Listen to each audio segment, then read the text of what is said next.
The subject this evening is the Bhagavad Gita and self-realization. This is the 7th in the series. The title tonight is Duality of Experience.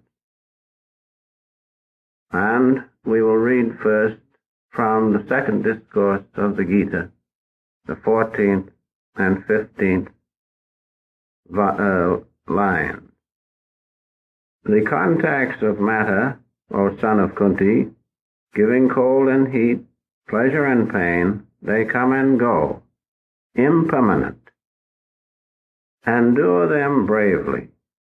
The man whom these torment not, O chief of men, balanced in pain and pleasure, steadfast, he is fitted for immortality. We can see by the subject, duality of experience, that we are dealing with outward consciousness or ego consciousness. Tonight I am giving you word for word notes of the beloved Master, because I know that there are no better words than his own words. I might from time to time perhaps elaborate a little bit, but I do not in any way change his words, because there are none better.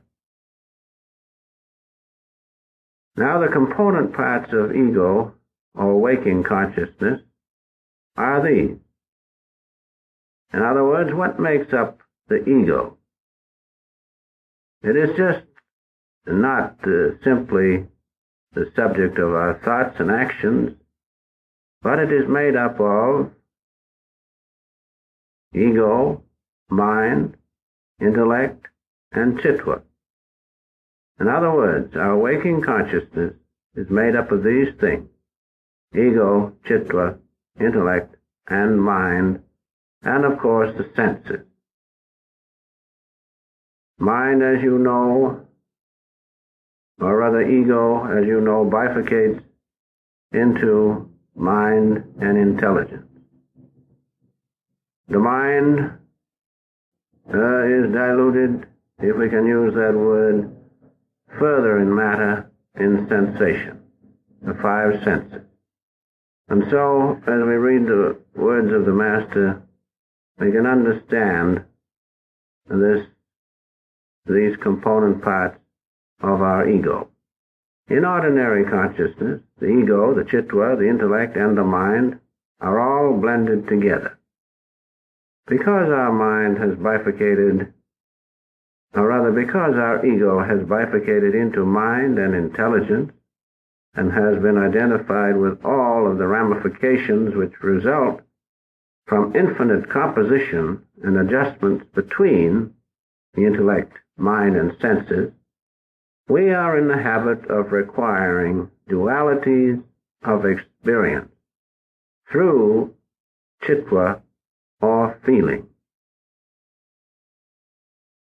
You can see that there can be a multitudinous amount of different things in our consciousness made from the mixing of these various elements of waking consciousness.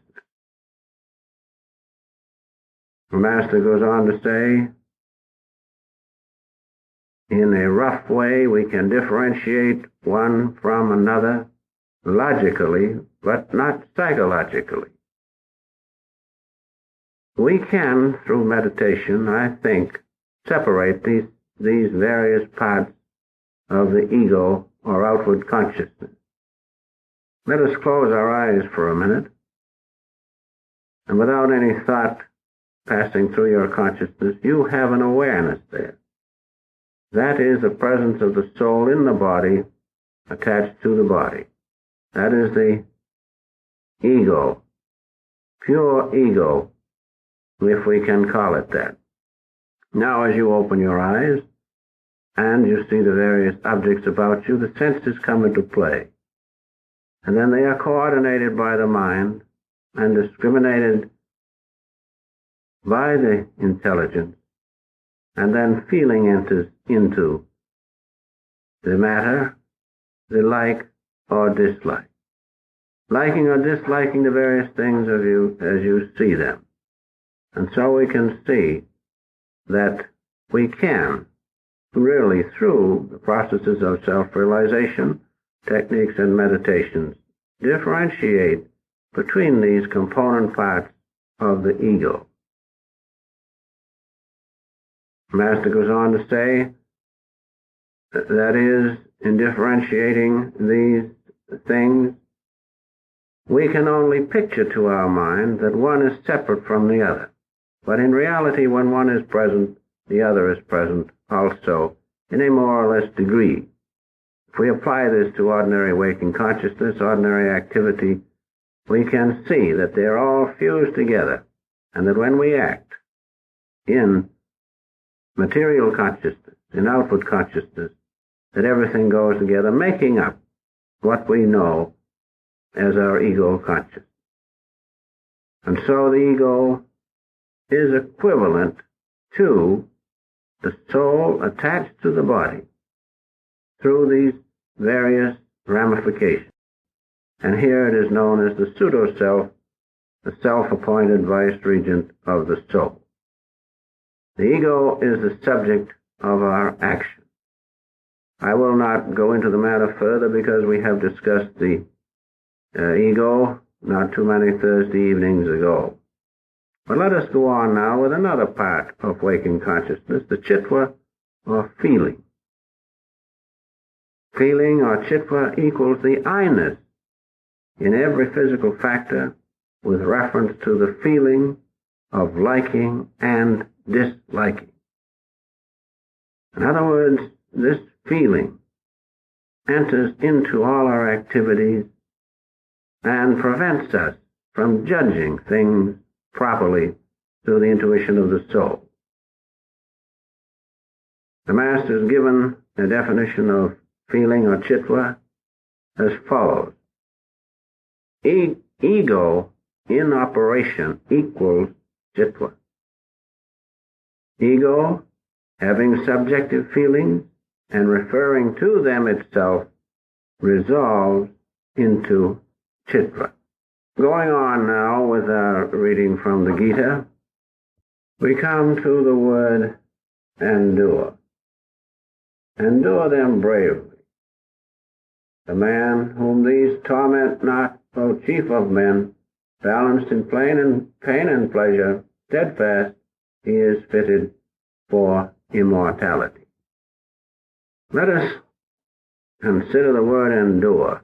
By the word endure is not meant the foolhardy neglecting of sensations or feelings when they are convincing, but rising above them without feeling bound to them in the least bit. Sensation has a purpose in life. It warns us of many things. If you have a sensation in the abdomen, especially on the right side, and it persists, and especially if it causes your knee to come up against the body, you should not, of course, neglect that sensation, but you should take measures to counteract it, because it points out that there is an abnormal condition probably with the appendix. Those who are not troubled by these dualities of pain and pleasure and remain poised during these conditions are fit to obtain immortality. So, we read further in the Master's notes, and this is very important, under the title, the purified chittva, or feeling. Purified chittva means not the want of perception or feeling of pain or pleasure, but it means the absence of inward sting or worries that are caused by different experiences. And so, to endure means to be of purified chittva, and not simply to bear pain and at the same time feel overburdened and worried by it. When this is possible, When this is attained, then you are spiritual. And this can be attained only when you apply the techniques of self-realization fellowship and the meditations that you contact the intuition of the soul within. And then you can endure in its true sense without feeling the sting of pain. You can bear pain, and at the same time you are not overburdened or worried, because your consciousness of ego has been superseded by the intuition of the soul.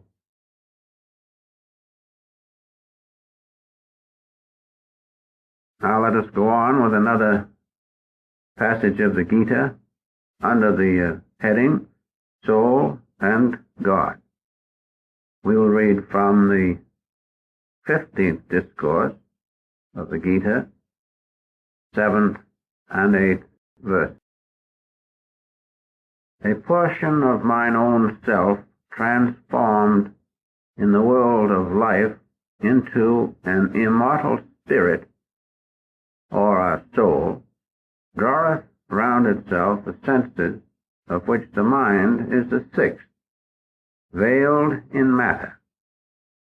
When the Lord acquireth a body, and when he abandoneth it, he seizeth these, and goeth with them, as the wind takes fragrances from their retreat.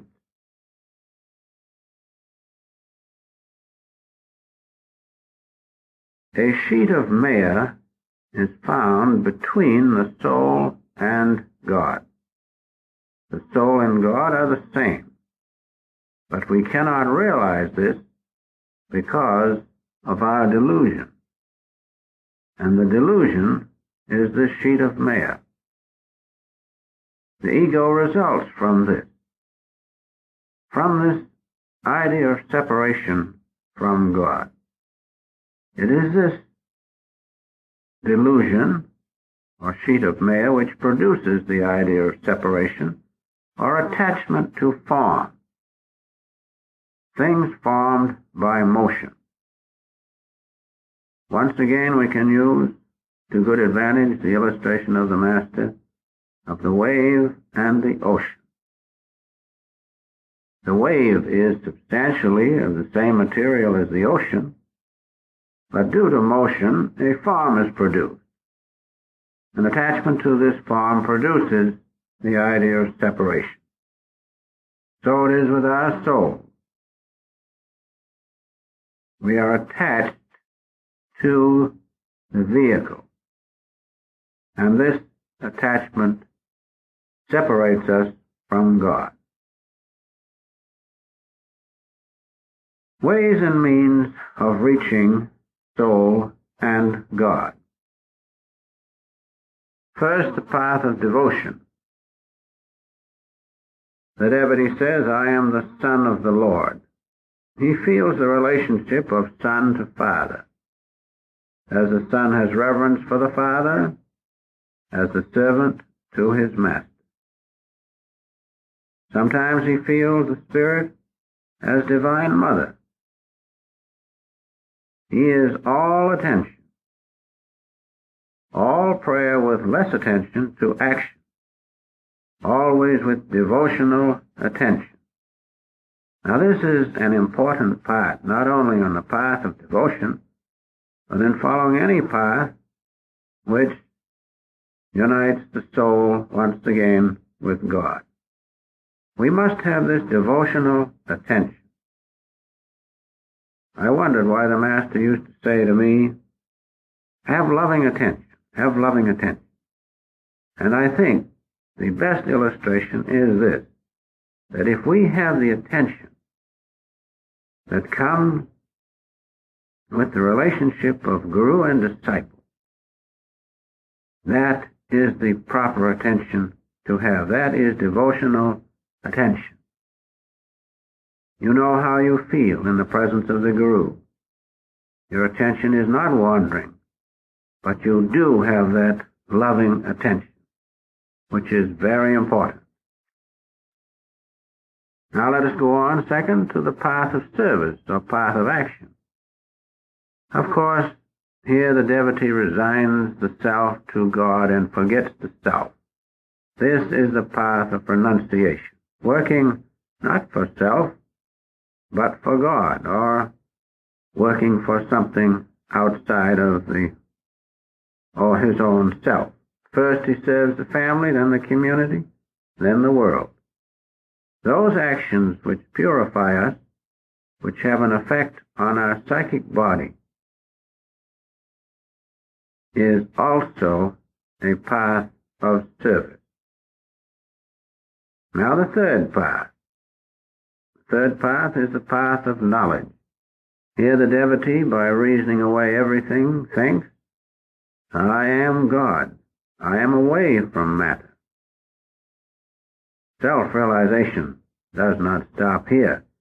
It is not satisfied with thinking this, but self-realization fellowship with its methods of meditation and technique shows us and gives us the way to contact God.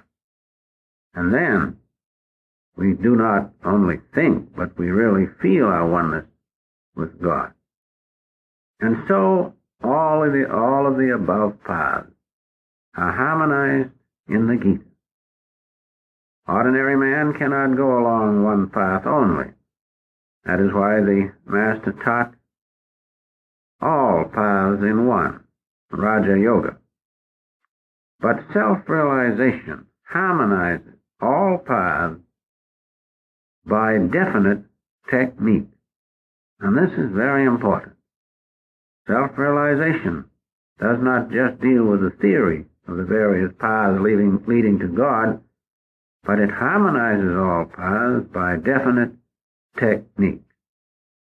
For instance, following the path of devotion through the techniques of self-realization, we not only use the will center at the Christ center between the eyebrows, but having, through our will, contacted the holy vibrations within the body, then we concentrate upon the heart center, where we can receive the divine love of God.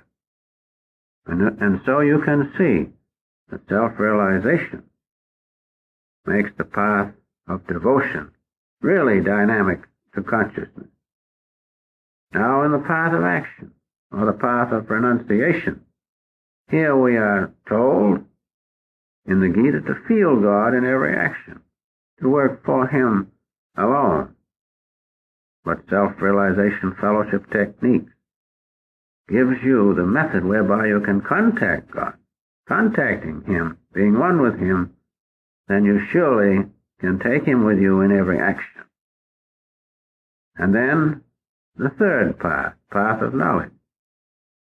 Here we not only think that we are God and that we are separate from matter, but by following the techniques of Hong So, the highest technique of concentration, the Om technique, which is the highest technique of meditation, and the sacred Kriya Yoga, by following these techniques, we not only think that we are one with God, but then we can say with the saints, I am He, I am He, Blessed Spirit, I am He.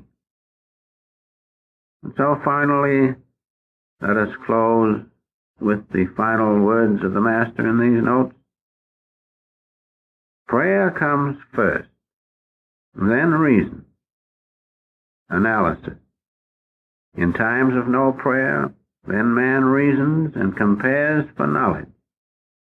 If man does not perform service, the heart quality is shriveled up. Service broadens, as when we near the ocean, we feel a sense of expansion. And so all these paths, path of devotion, path of service, and path of knowledge, take us near to the great ocean of spirit.